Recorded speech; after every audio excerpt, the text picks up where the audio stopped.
Hello, and welcome to Talk This. It's dangerous to podcast alone. It's a side quest week, so at least in theory, we have a shorter episode coming at you today. Yeah. In theory, if we can get ourselves to shut up. Yeah, it's difficult.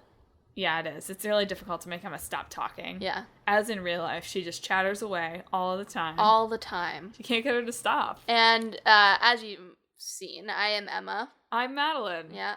And we're your hosts here at Talk This, your friendly neighborhood video game sisters podcast. We very irregularly introduce ourselves. We sometimes just sort of dive in. So this is one of the rare ones where I actually remembered that we should say our names at the front of it. It's just to encourage you to read Emma's excellent episode summaries for each of our recordings. There you go. So it's really to encourage you, if you don't take a look at those, to really take a look at those so you can be like, who are these people? Mm-hmm. I mean, you still might not know which of us is which, yeah. but you'll at least have some names and a 50-50 chance. There you go.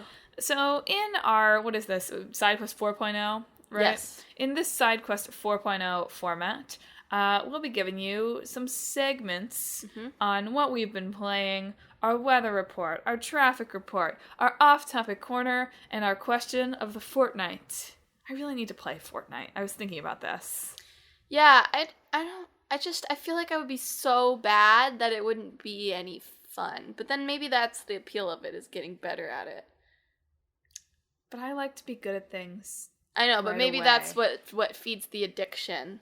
That, or, not real addiction, but to use the colloquial version of the term, addiction into Fortnite is that drive to do better and better and get better at the controls. But Emma, you forget that I am gifted and talented. They just put in jetpacks too. Anyway, I suppose this is as good a way as any to kick off our play this. Oh, I shouldn't call it play this. Yeah, you shouldn't call it That's play this. That's the wrong branding. Save data. Our save data, which we sort of ported over from SideQuest 3.0. Our save data from these past 2 weeks. So Emma, what have you been playing? Pretty much what you've been playing, honestly, with a little bit of Iconoclasts thrown in. Yeah, but... so Emma and I have been spending a lot of time together in various states these past 2 weeks because she came up to New York. And now, if you can't tell, based on the more uniform sound quality, perhaps, the Talk This sisters are actually recording an episode together for the first time since, like, this summer. Yeah. I'm sure you were here during the holidays. I'm sure we recorded. Maybe. Okay, so, but, like, since January, at least. That's the last time I was here. Mm-hmm. So, welcome. Don't get used to it. Yeah. My slightly unpredictable sound quality will return next week with our full episode. But yeah, so Emma watched me play a little bit of Persona 5. Yeah. She keeps trying to give me tips. Bad tips. I can't remember when certain things are introduced in different parts of the game. So there's like things I tried to tell her to do that's like, oh, I guess you're not to that point yet. Yeah, she sent me to the weird velvet jail and then was like, oh, there's nothing to do here. And Emma was like, I guess they must introduce it to you themselves. Sometimes they give you a list of personas to make at some point. Yeah, but although in our first 3, I can't count. Time is slipping away from me, folks. Our first iterations, our save data corner has mostly been the adventures of Champ McDude. I don't actually have that much to report on the Champ McDude front. Mm-hmm. He's just like living his life, you know? Spoilers, I don't want to ruin this big moment for anyone else. We got the big transportation reveal. I'll leave it at that. I kind of accidentally spoiled it for myself in creating something for the traffic report. I've sent you a lot of memes and texted her about it, so she's not going in with 100% fresh experience. Yeah, I don't really know what the plotline is, but a few of the... Well, we'll talk about Persona and some other... Send her a lot of pictures of Yusuke doing things, so... Yeah. That's mostly the movie titles aren't going to be... Oh, yeah. Anyway, yeah, I have vivid memories of, like, I was, like, out at, like, Wynwood Art Walk in Miami. It's, like, 10 o'clock at night. And Emma's just, like, texting me, like, oh, my God, like, I'm hanging out with my friends. All my friends want to hang out with me. Like, wow. And then we made Clickbait Boyfriend recreate the painting. The Christ painting. Yeah. Anyway, so we now that I've already spent, like, 5 minutes talking about how I'm not going to talk about it, I don't have that much to report about Persona 5. But we all played Crash Team Racing. Yeah. Which is a nice little blast from the past and appropriate. If you haven't listened to last week's full episode, you should. If you haven't played Crash Team Racing, it's available in the PS Store. Yeah. And you should really check it out. Because as some of our Twitter followers were telling us, it really is the greatest Crash Bandicoot game. Truly the pinnacle. Of all time. Of all of Naughty Dog, honestly. Last of Us, Uncharted, meh. Those really would have been better if there had Racing. been some more animals in go-karts. A little more tribal mask appropriation going on would The really have Last improved of Us it. Kart racing. Spinoff is coming. That's what The Last of Us 2 is going to be. Ellie's got a mean power slide. You heard it here first. It's not... don't let the trailers fool you. It's really just them in go-karts racing. No need to tune into E3. We've scooped the big news. So yeah, we played Crash Team Racing, which was great. Battle mode was just as fun as I remembered it being. Josh suggested playing it after you left, and I was like, that won't be fun because he's not very good. Oh, it's not like I said last week. We have decades of experience playing this game, so it's not really. It doesn't really say anything that he's. It just says that he's a normal person who didn't have this game as a 4-year-old. So not a normal person. I mean, yeah. So we played Crash Team Racing. I'm gonna have to post those pictures of our little awards. I thought those were funny. Let's see. Just today, now that I have access to Emma's, current generation console. Wow. Been playing.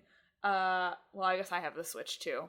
Yeah. Also, Borderlands 2 is available on PlayStation 3. I own Borderlands 2, but we have not yet finished Borderlands 1. Not that you need to, but we just kind of stalled on Borderlands 1. So we played some Borderlands and had the frustrating experience of Emma and I had played some Borderlands together when I was last here, maybe in January. Honestly, maybe before that. No, I think it was in January. So almost 5 months ago now. And we had started Borderlands 2. And so I had Emma's character was already leveled up past mine, not by that much. Yeah. But she'd already started the game. So my character had to catch up, but that was fine. I was level 1 to her level 5. But the game forgot me. It forgot me. Yeah, I feel like it has something to do with you should have signed in with your PlayStation Network ID or something. My PlayStation Network ID is your PlayStation Network ID. That's the issue. But I think it's something to do with the fact that you're a guest on the PlayStation 4, and I don't care enough about your save that you will probably play twice within a year to figure out what the issue is. So it was just upsetting to be pushed back to level 1.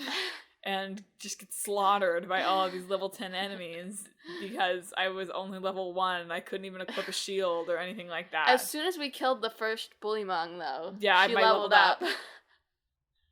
Anyway, I don't really understand why it swallowed my save data, but it reminded me how debilitating that is for a game. When you lose your save data, if I ever lose my save data for a game, I'm never gonna finish it. That's why you rotate your saves. I know, that's why you rotate your saves. Have we already shared that? I think I've already shared that Persona article. Yeah. If you haven't read the article about the perfect, sweet, precious child and a man's Persona 5 save file. On Kotaku. You really should. Just to feel good about yourself. And then we also played Mario and Rabbids Kingdom Battle. AKA, who thought of this? AKA, Fire Emblem meets Mario meets Rabbids meets... AKA, Mario's got a gun.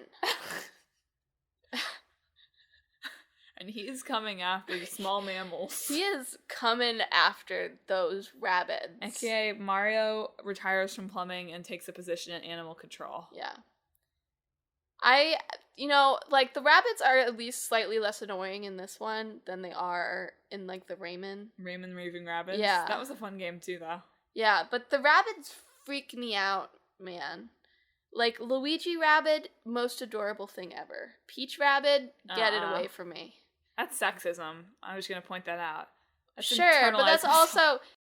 That's because she's designed in a overtly annoying Mean Girls kind of way. Because she's always looking at her phone and taking selfies. And she's like... I don't know. I think it also bothers me, like, Luigi has, like, a night shirt that, like, goes all the way down to his feet, the Luigi Rabbit, and the Peach Rabbit doesn't have pants. I don't know why that freaks me out. It does, though. Do the rabbits ever have their own games? I feel like I only ever hear about them in conjunction with other Nintendo characters. I think they're part of the Rayman world. I think the Rabbids, or Rayman at least, was created by the same person who made Beyond Good and Evil. That's so weird. I know, isn't that so weird? I guess they needed a way to let off steam or something, but that's really weird. Because it's, it's Ubisoft, and it's Ansel something. I don't remember his name. But yeah, I don't know why it freaks me out. I think if she was wearing a full dress, she would be less freaky to me. Oh, I don't know. I think that just enters a different realm of creepy. I don't know that it changes it. Luigi is already weird looking. Like, he already looks a little bit like he might have rabies. True. Peach is, like, decently normal looking human type character. Her nose is a normal size. Yeah. She has no facial hair. Yeah. Yeah, everybody with facial hair does not look like a normal human. That's what Madelyn's trying to say. I'm just saying the mustaches in Mario don't always look 100% realistic. That's all I'm saying. Okay. So that's what we've been playing. Do you have things that you're hoping to play in the next 2 weeks? Well, we're doing Ni no Kuni 2 for the next episode, so I should probably pick that back up. You should probably play it while I'm here. Yeah, probably. A little bit, just so I can watch. Yeah, I'm disappointed, actually. I was thinking about the other day, because it has a very Tales-like battle system, but it doesn't have the co-op that Tales has, which is super lame. I know. Would make it honestly, like, the Tales games instantly, like, ratchet up, like, 3 notches beyond what they would be. Oh, yeah. It's, like, they're pretty standard JRPG fare, but just by the fact that, like, somebody could play it with me, and it doesn't have, like, it has a... If you want to get into the combat, it gets complicated, but someone can just plug in and start pressing buttons and do fine also. So, like, that ratchets it up in so much in my esteem. Yeah, Tales of Xillia is another game that I've kind of stalled on. Mm-hmm. We started too many games around Christmas, and things kind of had to fall to the wayside. But yeah, I would not have made it nearly as far into that game as I did if it was a single-player game, because, no offense, like, it's cute, right? Yeah. But there's nothing in it that's like, wow, I have to keep coming back to this. I have to find out what happens. Yeah. Xillia 2 definitely has the better story. Well, I'll get there one day. But I think so you're hoping to play Ni no Kuni. Yeah. I'd like to do more Champ McDuding, of course. I gotta find out what happens to my boy Champ. Yeah. And yeah, hopefully play some stuff while I've got a PS4 to access. My real gaming goal for the week, which is really a goal for Clickbait Boyfriend when he listens to this episode. If you haven't already, because I know you haven't, call Nintendo so we can fix our controller and I can get back to playing Zelda without Link walking himself off cliffs to his death. Thanks. Love you. Anyway, this has been this week's edition of Save Data, which brings us to our weather report. Yes. So I have an embarrassing confession. Oh boy. I don't know if I feel like it's been out, but maybe it just came out in Japan or something. But there's suddenly been an influx on YouTube of the dance routines from Persona 5 Dancing Star Night and Persona 3 Dancing Moon Night. These names make no sense. It's roughing up, because Persona 4's was Dancing All Night, which makes sense, right? That's like a group thing somebody says, right? And then Persona 3, at least, like, the moon has something to do with the game itself. The moon is very important. But then what is Dancing Star Night? I don't know. It goes with the moon, I guess. It's something that comes out at night. I guess the ending song has stars. The credit song is about stars. I don't know. There you go. Whatever. But anyway, I've been watching these. And so for their weather report this week, based on the release of Persona 3 Dancing Moon Night, I'm wondering, what's the chance that whether or not Atlas will give us a Persona 3 remake for the PlayStation 4. And what are the chances, meteorologist Emma? What are you thinking? I'm thinking 40% chance. They're making Persona Q2, which is a horrible mistake, and they should not do that, but whatever. They'll probably sell a lot of copies, whatever. Good thing they listen to the podcast. And then they're making Shin Megami Tensei 6, they've also announced. But the director that did Persona 3 through Persona 5 has left to do other projects. So Persona 6 is being handed back over to the guy who did Persona 1 and 2. So I feel like as they try to figure out like the difference between those two games and the directing style while still bringing what they've learned from those three in, it's going to be a while before we see Persona 6. So I could see like trying to tide fans over in that time, especially since they had to make all these new models, right, for Persona 3 Dancing Moon Knight that are way higher definition than the ones from Persona 3. Like, way. It's the difference between PlayStation 2 and PlayStation 4. Mm-hmm. So that's already like a lot of work they have done that they could put into a game. And it's not like they really have to write anymore. They could alter some things to give you a little bit more freedom during the film festival week from hell that's in the game, for example. But they wouldn't really have to do much, right? But again, it's still a long game and a lot of work, and you have to do all that. But I think there's a reasonable chance that that's something that we could see news of in the coming years. What's the chance that if they do make it, they'll include the female protagonist? Within that 40% chance, I would say another 40% chance. 40% of 40%? Yeah. So it's a 16% chance of a release with a female protagonist. Yeah. A 24% chance of a male protagonist. And a 60% chance of no release at all. Yeah. Well, except it's just a 40% chance of the male protagonist. Right. I gotcha. They wouldn't swap him in. They would just include the female protagonist. I understand. Because, like, they have all the voice data and stuff for her, so it doesn't seem like... But it is a bit more work to make the scenes that don't appear in the male one. So, like, they could be like, I don't want to put in that extra 4 months, right? That seems silly, though.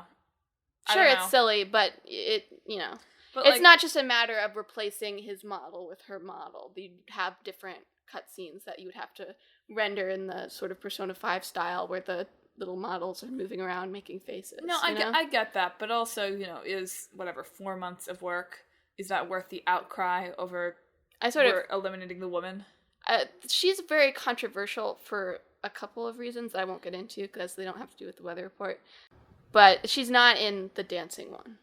And there's no news of her being, like, DLC or anything. So, I mean, Koromaru, the dog, is also not a danceable character, which, like, wow, mistake. And I do think that maybe they were just trying to have, like, the four main female dancers and 4 main male dancers in both games, because that's what they ended up with. Even though Morgana counts as one of the male dancers in Dancing Star Night. Because they also don't have, like, a couple of the other party members. But, like, that's a lot of work to make those models, and they already did, and clearly there's enough demand for Persona 3 that they made that game to begin with. But... So I have a secondary weather question. Sure. What are the odds that you will create some videos recreating these dances? 0%. Apparently they are, like, motion captured dances. So you have to do it? No. Okay, you know what? I could probably do one of Ryuji's dances. Please. Ryuji doesn't even dance. Ryuji just, like, moves his arms around. Please. Please. I would have to get a good cosplay going on. That's way more work than I'm willing to put into just something. Get, like, the plaid pants. No. Anyway, that's been the weather report here at Talk This. Which brings us to this fortnight's off-topic corner, which this week has to do with money, money, money. As all things. Ugh, yes. So lately, because for those of you who have been with Talk This since the beginning, well, thank you. You've seen me blossom from a college acting student who, even at the beginning of Talk This, was like, this acting thing is probably not how it's going. Mm-hmm. Who was applying to grad school for dramaturgy, to now I'm in New York doing a bunch of stuff. Tell us how you really feel. Got that one. But also doing a lot of producing on various levels, which of course, for the theater, which of course means my favorite part of the job, not raising that moolah. And so, I don't know. Talk This is something we do as a labor of love, and so this is not me just being like, hey, guess what? We're starting a Patreon. No. Like, give us your money. $5 a month from our mother. Who doesn't even listen. Yeah. But, I don't know. I just feel like raising money is so gross. It just makes me feel gross. I don't like asking people for it. I don't know how to ask people for it in a way that's effective. I can't imagine how it goes, like, trying to start a new video game company. Like, that must be very difficult. I mean, angel investors. I know, but who are those people? Where are they? How do I meet them? You enter pitch contests, for one thing. Where are those for theater? How do I meet them? I've been recently given an opportunity to potentially co-produce some stuff on Broadway, which sounds very cool. But would also mean raising very large sums of money. Like, I knew it was going to be a big number, but I was expecting about a quarter of this big number, which was very naive. But I was like, oh, it's like an intro type group. They won't ask us. No, they will. So I still want to do it because Broadway is calling my name. But I need to find people that have money to burn. Here's what you do. You open a web browser. You go to the browser bar. And you type in, how do I make money? And then you hit enter. And then all your problems are solved. Yep. Every single one. But there are all sorts of fancy rules for investing on Broadway. You have to either have a net yearly income of $200,000, or be worth at least $1 million, not including your primary residence, or you're not allowed to invest. Why? It's an SEC thing. It's like protecting people from making... Because it's risky, right? Only about a quarter of Broadway shows make their money back. Yeah. So they don't want people to... I mean, whatever. Like, anybody... The thing is, though, it's like, okay, so fine. Yeah, if someone is trying to put in $100,000 to a show, that's crazy. If you only have... Like, if you don't have money. But if you're putting $5,000 into a show, which, that's like the lowest amount that generally is allowed, no one is going to stop me if I want to go to Las Vegas and blow $5,000 gambling, right? Nobody makes me prove that I can afford that. Yeah. So why do you make me prove it when I want you to give money to support art? I don't know. Yeah. But I'm also having to do I'm not on Kickstarter, but, like, we have, like, it's basically a Kickstarter platform for some smaller things, smaller than Broadway, that I work on, and that also sucks. So if anybody in the audience has tips on fundraising and not feeling gross while you do it. Bake sales. Okay, but no, one of the things I'm fundraising for is a play that takes place in a pie shop. So that is basically kind of what we're trying to do. Gotcha. So if there are any pie makers in the audience who would consider sponsoring my show... Please write me a comment on the website in the comments section, which we do check, by the way. Yes. Every time I go to the website, I check, just in case, because I feel really nervous about it now. Anyway, speaking of the website, that brings us to this edition's traffic report. Vroom vroom. So in the past 2 weeks on the website and in our various social media, we've had a lot of exciting updates. Very true. I published my 15 thoughts in 15 hours on Persona 5, which got almost thumbs up. Thumbs up. What else has come out in the last 2 weeks? Well, on YouTube, to bury the lead here, the big story is on YouTube. Emma's latest Play This has come out. Yes. I haven't gotten to watch it yet. But I read the script, and it is excellent. And I can only imagine the video version is even more excellent. So you should really check it out on YouTube. We're Talk This Sisters. So subscribe, check out our videos, comment. We should really comment back to our commenters a little more than we've been doing. I'll try to take charge of that. It's a little lighter on the jokes than the last few, but there's still some funny bits to be found. Just because Iconoclasts inherently as an indie game has less memes associated with it. Like when I made the Danganronpa one, I was like, oh yeah, throw in every meme that's ever been made. And there's 500 bajillion, of course. But anyway, if you're interested, it's on the YouTube. It's The Limitations of the Silent Protagonist. as seen in Iconoclasts. It's really, really fascinating. You should check it out. It's probably also the one that's not quite on topic in terms of the series of gameplay as storytelling, because the silent protagonist isn't necessarily a gameplay, but I did try to tie it into how it sort of undermines the moments that it tries to make gameplay as storytelling. Also on the YouTubes, we've got a couple more Flashback Fridays that you should check out. This most recent one was to our 4th episode, which is on Gravity Rush and Zoo Tycoon, called, I think, Gravity Tycoon. Yeah. So they're only like 3 to 5 minutes long, so you should give them a check out. Give them a little listen. You don't even really have to watch, just our logo sitting there the whole time. And if you don't want to make it all the way through our back catalog, that's a great way to hear the hits, hear the jokes. I still want to make, but it's a lot of work for when I'm still in my internship, but I still want to make The Adventures of Prince Noodletus.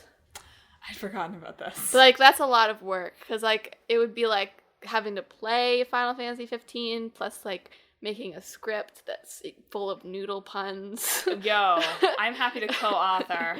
There you go. Yeah. I'll put this on my resume. Do some voices. It'd be a very long endeavor. So I want to start it when I actually have time to start it. So that's about all of the stuff we have up on our website this week, and Emma already just gave me a perfect seg. But first, I'll plug all of our stuff. So you should follow us on social media. We're on Facebook, Twitter, and Instagram at Talk This Podcast, where we post the freshest memes. We tweet about games that we've been playing and thoughts that we're having about games. We post articles and all sorts of good stuff. So if you aren't following us already, you really should. And chat with us. We love to chat with people on our social media and stuff. It really makes our day when people tweet at us.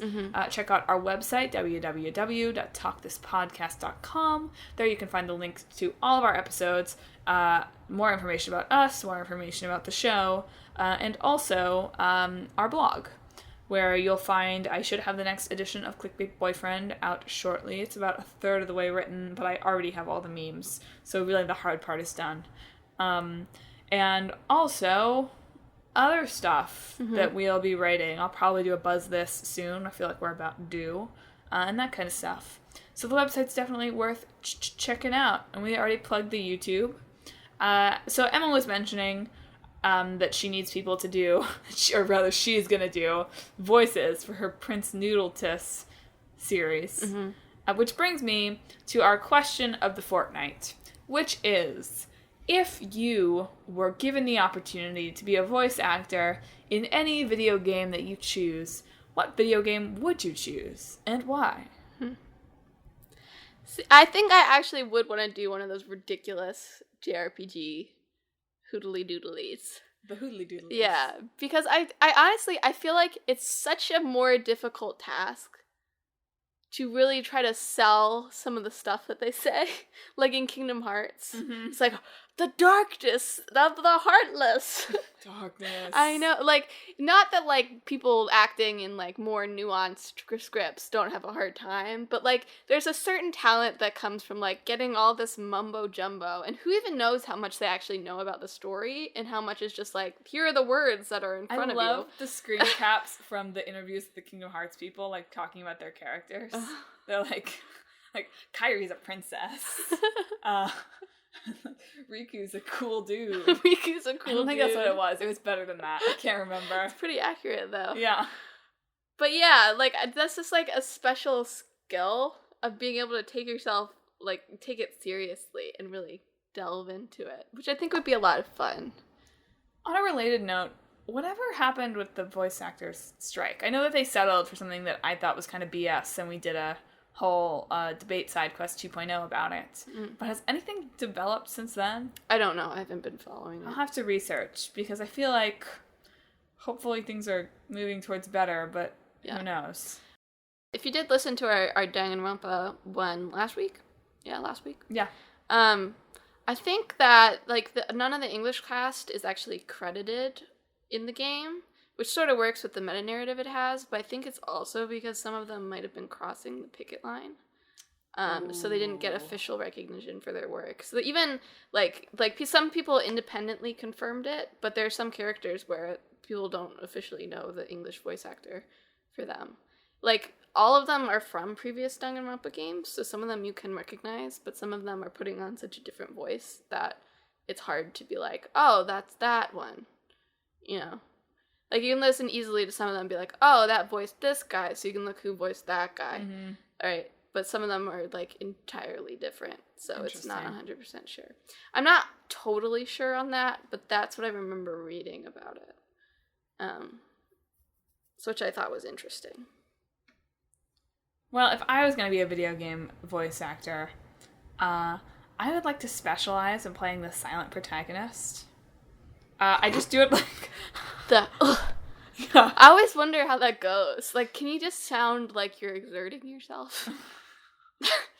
But can you imagine you could go around and tell people, like, yeah, like, I'm actually the official Link. I'm the official protagonist from, like... Yeah. And, like, play all of them. Yeah. You're just like, I'm Link. And to people who haven't, like, even though these games are pretty famous, right? Uh-huh.